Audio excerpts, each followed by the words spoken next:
شروع اللہ کا نام لے کر جو بڑا مہربان نہایت رحم والا ہے۔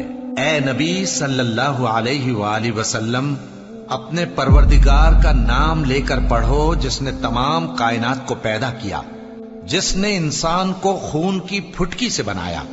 پڑھو اور تمہارا پروردگار بڑا کریم ہے، جس نے قلم کے ذریعے سے علم سکھایا اور انسان کو وہ باتیں سکھائیں جن کا اس کو علم نہ تھا، مگر انسان سرکش ہو جاتا ہے اس بنا پر کہ وہ اپنے آپ کو بے نیاز سمجھتا ہے۔ کچھ شک نہیں کہ سب کو تمہارے پروردگار ہی کی طرف لوٹ کر جانا ہے۔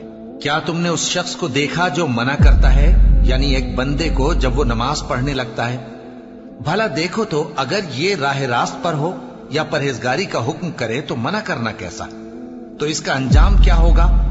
ذرا دیکھو تو اگر اس نے دین حق کو جھٹلایا اور اس سے منہ موڑا، کیا اس کو معلوم نہیں کہ اللہ دیکھ رہا